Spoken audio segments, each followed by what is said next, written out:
koalisi yang memang sebetulnya belum tepat bisa disebut koalisi. Kenapa? Mestinya koalisi itu basisnya lebih dalam tanda petik ideologis gitu. Ada kesepakatan yang cukup kesepakatan minimum mengenai platform ya. Dan tidak mesti dihubungkan dengan pembagian kekuasaan di dalam kabinet. Nah, saya ingat sekali bahwa menjelang pemilu 2004, Pak SBY itu sebetulnya menjanjikan untuk membentuk kabinet presidensial yang efektif dengan koalisi terbatas. Nah, kata kuncinya adalah koalisi terbatas. Dan itu tidak dilakukan oleh beliau, baik untuk Kabinet Indonesia Bersatu Jilid 1 maupun apalagi Jilid 2. Sebab dalam konteks Kabinet Indonesia Bersatu Jilid 1, Pak SBY tidak mesti memaksakan mengajak yang tidak mendukung dalam pencalonan. Waktu tapi yang kedua ini nggak perlu nih ya? Ya sama juga, yang kedua juga tidak perlu sebetulnya. Tadi Bung Haris lagi bicarakan bahwa kenapa nih sepertinya kok diperbesar, tidak lagi kabinet presidensial yang efektif yang dengan koalisi terbatas. Kenapa itu menurut Bung? Ya, ini sebetulnya konteksnya lebih pada personality Pak SBY. Jadi ini beliau memang kalau kita membaca sifatnya, watak personalnya itu memang tidak suka konflik. Jadi ingin kebersamaan, harmoni gitu. Jadi ini suatu pembawaan yang saya menduga memang udah sulit untuk diubah. Nah, makanya beliau memilih untuk mengembangkan koalisi itu ketimbang membatasinya. Jadi kelembagaan-kelembagaan demokratis yang sedang kita siapkan ini masih belum bisa jauh nih ya, masih soal-soal pribadi sangat mewarnai nih yang tadi saya bilang tokoh-tokoh politik. Iya, faktor personal, faktor kultural itu kadang-kadang masih dominan ketimbang faktor institusi. Nah, kalau kita ingin membangun koalisi yang ideal, tadi yang pertama platform ya. Supaya ada kesamaan visi mengenai Indonesia 20 tahun ke depan atau 15 tahun ke depan.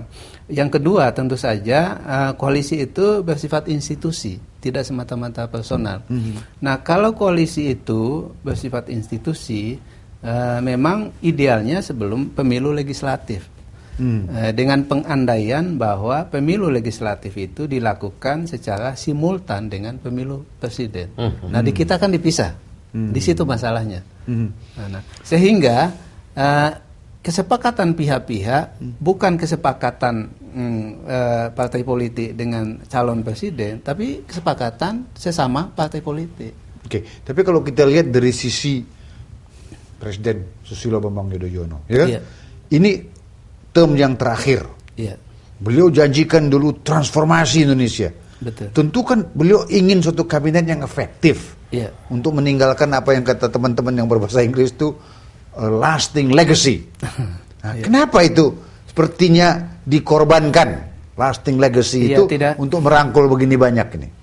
Iya, tidak mudah menjawabnya, tapi saya mencoba menjawab melalui pendekatan tadi itu, psikologi, personality.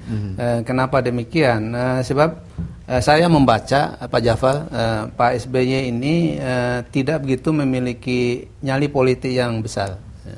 Jadi saya kira agak susah kalau kita bilang nyali ya, karena waktu beliau mencalonkan diri untuk jadi presiden, itu tidak punya kekuatan apa-apa, nggak punya uang, nggak punya dukungan politik, melawan seorang yang entrenched, punya partai politik, sudah punya historical lineage, tapi dia berani maju. Jadi kalau nyali aja, Bung Haris, dia punya kok sebetulnya. What has happened to him now? Kenapa jadi begini? Iya, sebetulnya yang diajukan Pak Dillon itu juga pertanyaan saya sampai saat ini. Ini kegelisahan juga. Kenapa Pak SBY tidak melakukan apa yang kita bayangkan? Misalnya, contohnya komposisi Kabinet Indonesia Bersatu Jilid 2. Kenapa teman-teman politisi menjadi lebih banyak dibanding kabinet sebelumnya? Bung Haris ingat nggak? Waktu itu, waktu masih baru pemilu legislatif, kemenangan itu Economist, majalah yang begitu terhormat di dunia ini, menulis berhalaman tentang kita. Dan mereka anggap ini prospek yang bagus betul. Bahwa kita akan kembang. Sebaik kabinet diumumkan, mereka bilang, it seems that he was reading a different script. Nah, ada lain yang dibaca ini. Nah, sekarang betulnya kitab kuning apa yang dibaca Pak Presiden SBY ini menurut kita nih?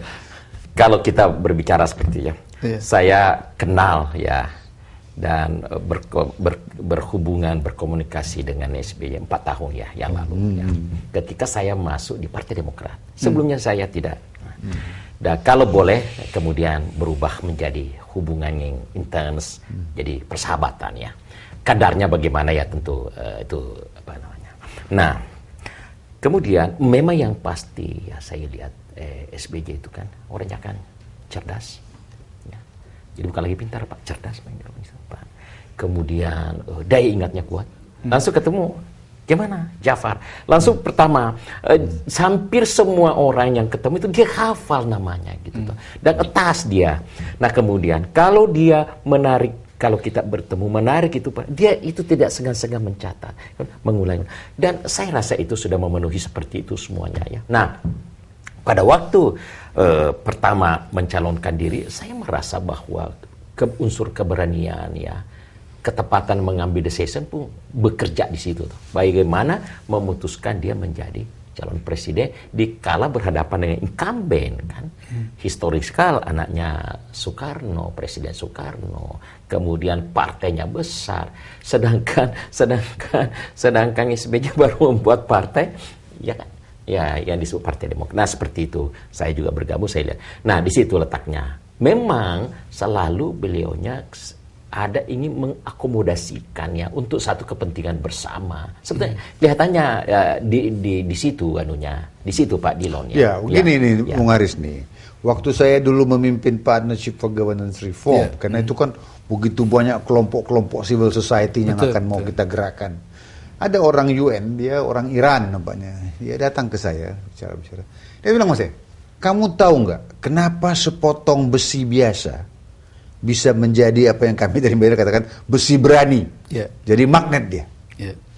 Saya pikir mudah, karena semua elemennya mengarah pada kutub yang sama. Jadi kalau pemerintahan ini akan jadi efektif, itu seharusnya orang-orang yang punya pandangan yang sama. Betul. Kalau banyak kali teman-teman Bung Haris ini menganggap ini bukan kabinet, ini kumpulan menteri-menteri. Gimana menurut Bung Haris? Iya, memang betul. Apa yang dikemukakan Pak Dillon itu betul. Jadi mestinya, sebagai contoh ya, Kabinet Indonesia Bersatu Jilid 1. Mestinya yang lebih banyak itu teman-temannya Pak Jafar di situ. Bukan teman-teman yang, bukan teman-temannya Pak Yusuf Kalla. Tapi ya itu pilihan beliau yang... saya menduga alasannya lebih pada tadi itu, kekhawatiran pada konflik, keinginan untuk membangun harmoni politik atau kebersamaan politik. Nah begitu juga pada Kabinet Indonesia Jilid yang kedua. Nah seingat saya pada waktu pemilu yang lalu beliau mengatakan mengatakan bahwa pemerintahannya itu berhasil.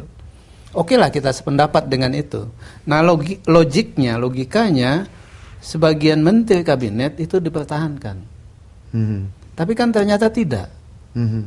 Nah ini tidak konsisten satu sama lain. Ini ada apa ya, dissonance nampaknya ya, dissonance. Satu sisi beliau belajar dari pengalaman pertama di mana dikatakan dulu who is the real president.